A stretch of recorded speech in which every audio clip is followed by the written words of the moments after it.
또 수치심에 대한 보니까 다양한 관점들이 있는 것 같아요.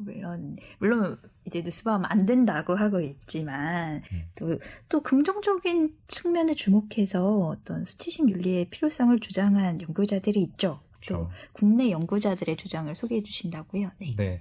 지금까지는 해외의 연구들, 누스바움이 인용한 프로이트나 이러한 여러 외국 학자들에 대한 이야기를 봤다면 이제 우리 사회 안에서의 수치심에 대해서 이야기를 하시는 분들, 그걸 또 긍정적으로 이야기하시는 분들의 논의를 논문 2개를 찾아서 말씀을 드리려고 하는데요. 네.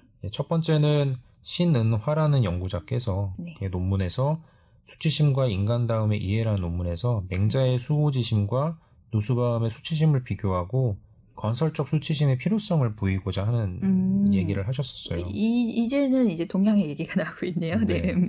그리고 2번째는 허라금이라는 연구자께서 이제 수치의 윤리, 그 실전적 함이라는 논문에서 수치는 자신의 참인 평가적 기준과 결의를 인식하고 재확인할 기회 또한 제공한다.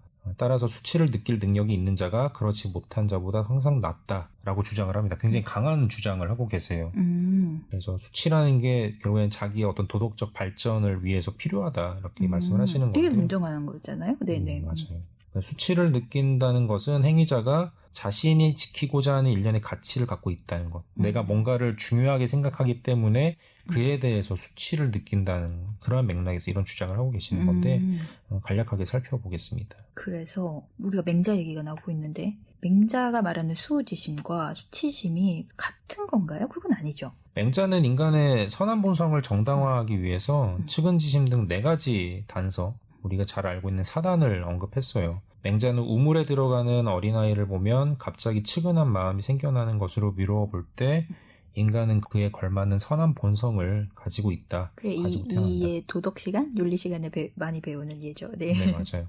측은지심 못지않게 중요한 감정 중에 수호지심이라는 감정이 또 있다고 이야기를 합니다. 한자 뜻을 풀이를 해보면 여기서 수는 부끄럽다, 이고 오는 미워한다는 거예요. 일반적으로 수는 자신의 선하지 않음을 부끄러워하는 것이고 오는 타인의 선하지 않음을 미워하는 것이라고 해석을 해요. 수호지심은 인간에게 내재한 4가지 본성 중에서 의로부터 생겨납니다. 인의 예지할 때 의로부터 생겨나요. 자신의 선하지 않음을 부끄러워한다는 맥락에서 수호지심은 사실은 수치심과 가리키는 바가 통한다고 이야기를 할 수도 있습니다. 그러네요. 네. 그래서 신은화가 해석한 부끄러움으로서의 수호지심은 인간으로서 넘지 말아야 할 경계선에 대한 주의 신호라고 설명을 해요. 뭔가 내가 이 도덕적 기준이라는 게 있을 때 그걸 넘어갈 것 같으면 내 안에서 생겨나는 게 수호지심이라는 거죠.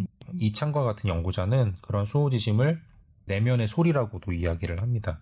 그러니까 유교 전통에서 부끄러워하는 마음이라는 거는 결국에는 자신의 선하지 않음을 스스로 깨닫고 그에 대해 고통스러워하는 양심과 같은 의미를 지닌다고 볼 수 있어요. 부끄러움을 알아라. 그런 말을 쓸 때 그런 것 같다. 그렇죠. 네. 그래서 신은화는 유교적 수치심, 수호지심이 자기 자신의 결함과 잘못을 성찰하는 과정에서 생기는 감정이라고 보았고 이것이 도덕의 성립에 기여해야 한다고 이야기를 합니다. 그래서 요컨대 그는 수치심을 자신의 도덕적 결함에 대한 감정적 반응이자 선한 본성을 자극하고 성장시키는 마음의 토대라고 규정을 해요.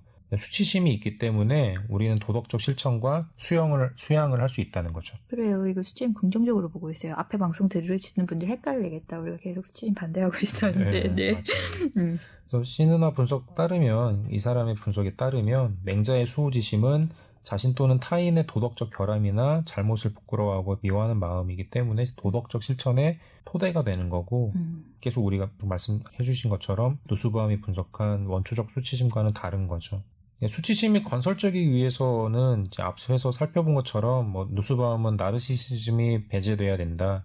자신의 취약성이 드러난 사건이 사회 규범에 어긋나는 것이어야 한다. 이렇게 이야기를 하는데 누스바움도 이런 건설적 수치심을 부정하지는 않았었어요. 저희가 아까 말씀드렸던 것처럼. 그렇죠? 근데 이제 어디에 더 무게중심을 두느냐의 차이인 것 같아요. 수치심의 긍정적인 면을 더 키울 거냐, 아니 수치심이 가지고 있는 부정적인 면을 우리가 통제하고 제어해야 된다고 생각을 할 거냐, 이런 차이가 있겠죠. 우리가 말하는 유교 전통은 좀 더 개인 수양에서의 수치심을 더 강조하고 있는 것 같네요. 그죠? 그리고 수치심의 긍정적 역할에 주목할 필요 있다고 하시는 분들 있죠. 네. 그러니까 수치의 윤리라는 걸 주장하신 분이 허라금이라는 연구자이신데 네.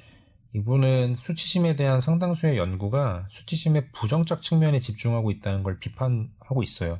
특히 누스바움을 이제 겨냥한 언급들도 나오는데요. 아, 그래요? 네. 그러니까 수치심이 공동체가 공유하는 목표, 이해와 관련된 감정이라는 점에서 사회 구성원으로서의 개인에게 매우 중요한 감정이라는 사실을 부인할 수는 없다라고 주장을 합니다. 그래서 수치심이란 사회적으로 허용되는 것과 금지되는 것을 규율하는 규범적 감정이고 잘못을 저지르고 나서도 수치심을 느끼는 건 존엄한 인격을 갖춘 자의 자연스러운 모습이라고 이야기를 해요. 또 이렇게 보고 있어요. 네. 그래서 수치심은 타인과의 관계에서 형성되는 감정이고 사회적 인격 함양을 위해서 굉장히 중요한 역할을 한다. 이렇게 평가를 합니다. 이분 논문 일부 제가 한번 읽어볼게요. 수치심의 자의식적 측면을 중시한 테일러는 수치를 자아 보호의 정서로 보고 있다. 앞서 본타율적이고 미성숙한 도덕적 감정으로 수치심을 보는 주류 입장들과 달리 그녀는 수치심을 윤리적 취약성의 측면이 아니라 윤리적 자기보호 측면의 감정으로서 접근한다. 그녀가 수치심을 해석하는 독특한 면은 수치를 느낄 능력과 자신을 존중하는 능력을 연결시키는 데 있다. 테일러는 수치를 느낄 능력을 상실한다면 혹은 수치를 전혀 느끼지 않는다면 그는 자신의 귀함이나 가치로움에 대한 아무런 감각도 가지지 않게 될 것이라는 점에 주목한다. 라고 하네요. 네. 이러한 관점에서 보면 수치심은 자기 존중이 드러나는 한 형태라고 이해를 할 수가 있어요. 그러니까 자신의 존엄성을 지키려는 능동적인 감정이 수치심인 거죠. 그래서 허라금은 수치심이 자기 존중을 함양하는데 핵심적인 도덕적 반응이라고 이야기를 합니다. 논문에서 다뤄지는 학술적 논의에 대한 평가를 하지는 않을 텐데요. 어쨌든 우리는 이 논문을 통해서 수치심에 대해 긍정적인 기능을 강조하는 입장도 있다는 것, 이런 걸 확인을 할 수가 있어요. 네네, 또 다른 관점에서요. 네. 네.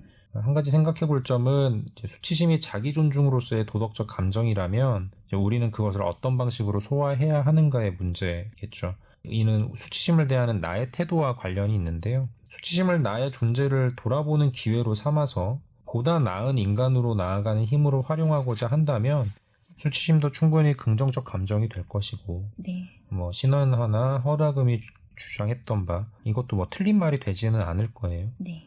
하지만 저 같은 경우에는 제가 이제 누스바움에 대해서 계속 다루는 이유는 누스바움이 이야기한 수치심의 부정적 측면, 그런 성격 이런 게 너무나 우리가 조심해야 되고 유의해야 되는 면들이 더 많기 때문에 저는 누스바움의 입장을 좀 더 귀 기울여야 되지 않나 이런 생각을 해봅니다. 우리 사회에서는 좀 그래도 될 것 같아요. 우리나라에서는 또 그래도 될 것 같아요.